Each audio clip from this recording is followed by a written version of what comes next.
Biarritz, au Pays Basque. Derrière les murs de ce vieux presbytère, un univers entièrement chiné. C'est ici que vit Lysia, qui n'hésite pas à ouvrir les portes de sa maison aux visiteurs passionnés de brocante. J'adore mon jardin. Et on a mis plein de petits objets, plein de brocantes, parce que c'est plus chaleureux. Mais c'est surtout lorsque l'on entre à l'intérieur que cette ambiance chaleureuse prend tout son sens. Il y a une âme dans cette maison, vraiment, on s'y sent bien, on est vraiment comme chez une grand-mère presque. Comme chez sa grand-mère, meubles et objets sortis d'une autre époque peuplent la maison, à commencer par cette table de mercerie années 50 dans la cuisine. Il y avait des petites étiquettes pour remarquer ce que c'était, les rubans, les bobines, les boutons. C'était quelque chose qui me rappelait mon enfance et c'est vrai que quand je l'ai retrouvé dans un dépôt-vente, j'ai tout de suite eu un coup de cœur et je me suis dit il me le faut absolument. Je l'ai acheté aussitôt et puis c'est vrai qu'il est fonctionnel et puis qu'il est bien intégré dans la maison, qui correspond exactement à ce que l'on recherche. Un meuble chiné 150 €. Et ce goût de Madeleine de Proust, Lysia l'a distillé dans toute sa cuisine. Moi, je mets tout dans des bocaux parce que quand j'étais enfant, j'allais chercher des bonbons. Et c'est pareil, j'avais toujours plein de bocaux comme ça avec toutes sortes de bonbons. C'était l'émerveillement à chaque fois. Depuis, toutes mes brocantes, je me les mets dans des bocaux. Regardez, par exemple, là, j'ai des presse-citrons, plein de petits presse-citrons. Ils ont chacun une histoire. Je les ai chinés un petit peu partout.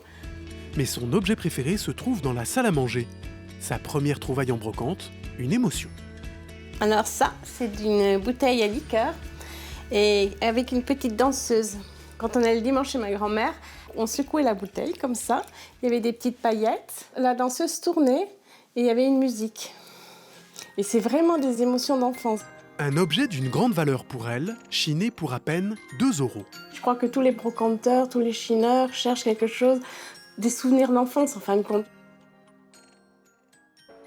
Si la nostalgie de l'enfance est moteur pour aller chiner, la passion l'est aussi.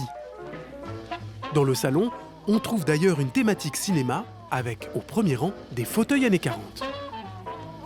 On les a trouvés à Saint-Ouen avec mon mari. Et comme c'est un grand fan de cinéma, donc on a acheté ces fauteuils parce qu'on trouvait ça joli. Je les ai payés à peu près 200 €.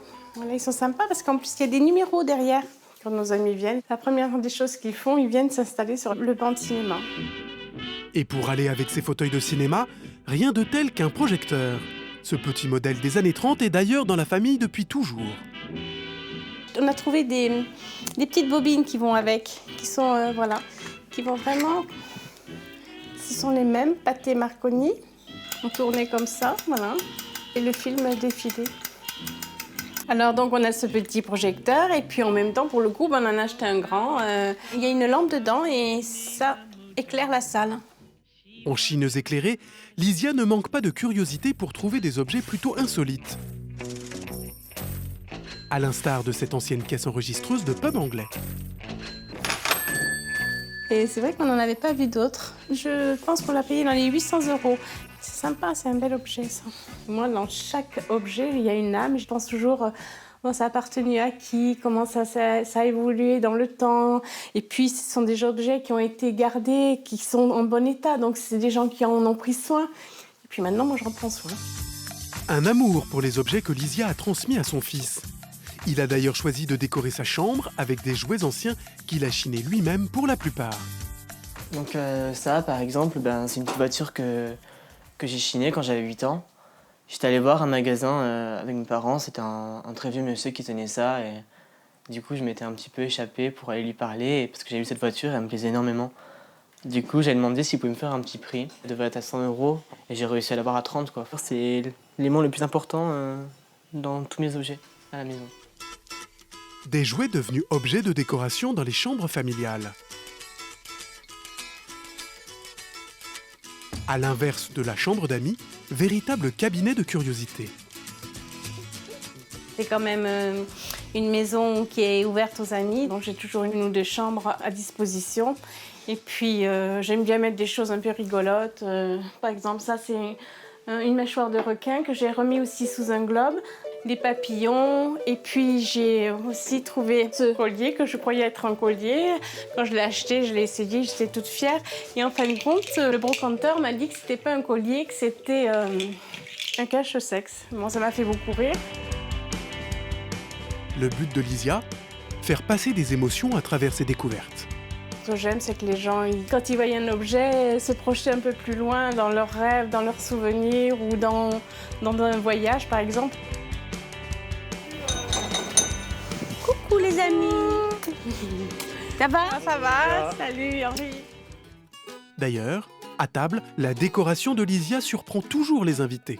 Mais ce qu'il y a de bien chez toi, c'est que tu nous sors toujours des nouveautés. Voilà. Parce que eux, eh oui, Ça, tu les connaissais pas, celles-là? et voilà. Et ce que j'aime chez Lysia, c'est surtout ces tables, parce qu'elles sont toujours différentes. Il y a toujours des petites choses nouvelles que je découvre. Et aujourd'hui, au menu, ce vieux fourneau en fonte années 30. Ah, tu t'en sers comme chauffe-plat. Chauffe-plat, oui. Voilà, et ça tient au chaud, là, à la viande. Tu vois? C'est sympa. À l'arrivée, des objets chinés qui ravivent les souvenirs et réchauffent les cœurs.